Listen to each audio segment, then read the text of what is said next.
while I was with you except Jesus Christ and him crucified. I came to you in weakness and fear and much trembling, and my message and my proclamation were not without persuasive words of wisdom, but with a demonstration of spirit and power, so that your faith might rest not on human wisdom, but on the power of God. Yet we do speak of wisdom to those who are mature, but not a wisdom of this age, nor of the rulers of this age who are passing away. Rather, we speak God's wisdom, mysterious, hidden, which God predestined before the ages for our glory, and which none of the rulers of this age knew. For if they had known it, they would not have crucified the Lord of glory. But as it is written, what eye has not seen and ear has not heard, and what has not entered the human heart, what God has prepared for those who love him. This God has revealed to us through the Spirit. The gospel, the word of the Lord. Thanks be to God.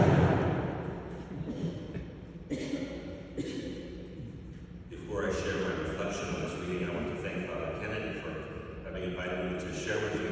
I'm only here for this week. Some here know me because I think it's now 10 years since I left here after being 6 years as director of the Solanus Casey Center. I've made numerous other ministries, and now in Milwaukee, semi-retired, very busy. Father Larry, so it's good to be with you. On the cross, Jesus hid his divinity. Look at this cross. Do you see the divinity of God? We see suffering humanity. On the cross, Jesus hid his divinity. God, Jesus made flesh, tricked Satan. He hooked Satan, evil, into a failure. Satan always, since the beginning of time, wanted to have power to destroy God, because he was, even though he was a good angel, at one point he fell, because he was envious of the power of God and humans, and he used humanity, Satan, as his tool. We see that right from the beginning of the Bible in Genesis. And this now, God becoming flesh, was his big chance to have power over God. And God tricked him into thinking he could do it. Everyone around Jesus at the time of his passion and death abandoned him. All humanity abandoned him. All those thousands who had come to him, hundreds of thousands, had come to him for healing. Where were they? They were crying, crucify him. I'm sure there was some voices saying, no, no, no, but they were drowned out. Jesus, in the midst of it all, remained silent, but always faithful to who he was as God in flesh, always faithful to the will of the Father, always filled with the Holy Spirit, suffering in his humanity, but faithful to who he was as God made flesh. Satan was gleeful, happy, finally had God. Jesus was abandoned, even by the apostles, except by John, Mary, his mother, and a few faithful women who were not afraid. He was tortured, mocked, crucified, and died. Satan thought he had won the victory. He died. But in each moment, Jesus was faithful to the Father even into his final breath. Father, into your hands I commend my spirit. And just when Satan thought that he won, Jesus rose from the dead. He had the victory over death. Jesus had the ultimate victory over death. He destroyed death, the punishment for the sin of Adam and Eve. And he did it because Satan tempted humanity to crucify him and die. His humanity, he did die. He literally died in his humanity. He tricked Satan into thinking if you kill his humanity, you kill the divinity.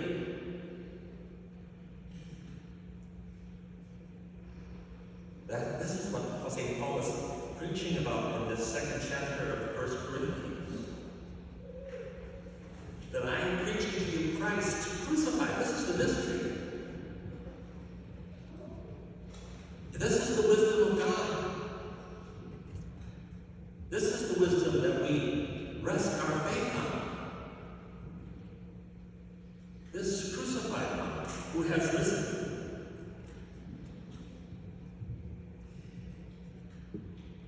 All brothers and sisters, all of us have the divinity of God in us through his image and likeness, which has been purified in us through our baptism.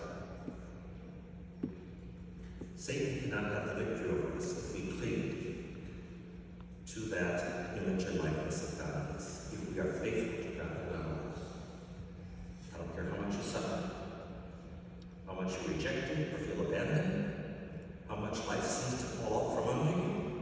If you are faithful to that image and likeness of God, you have the ultimate victory in Jesus Christ. That is what we heard from Jesus crucified. All who suffer with Jesus Christ, whether it's injustice, trials, temptations, but remain faithful to the Father, in the end are victorious. Just as Christ was victorious. Jesus defeats sin by radical hope in God's action. That's what one spiritual writer wrote. Jesus defeats sin by radical hope in God's action. If you are afflicted by any sin in your life, have radical hope that God can help you. Cling to that hope. It will help you overcome your sin and be victorious over Satan just as Jesus was. Suffering, brothers and sisters, can deceive us. It can tempt us to despair, to asking, what's God doing? Where is God? Why isn't God with us? As Father Jim said in the homily this morning, sometimes when we feel God isn't with us, it's because he's right in front of our face, that it's blocking. The light is so bright that we can't see, but he is right there. It's when we are suffering most that God is with us, just as the Father did not abandon Jesus in his suffering. Suffering can deceive us. It seems that God has abandoned us, but his image and likeness is always in us, deep in us, in our souls. And if we are able to be faithful and never give up, being faithful and trusting in God, we will have everlasting life and victory with Jesus. The victory, brothers and sisters, is assured. We want to hear on the cross.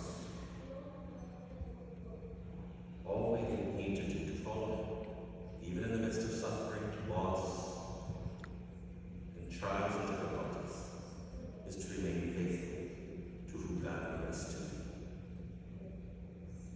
What is better? A human victory in this world, or a victory that is everlasting with God in paradise? That is our choice.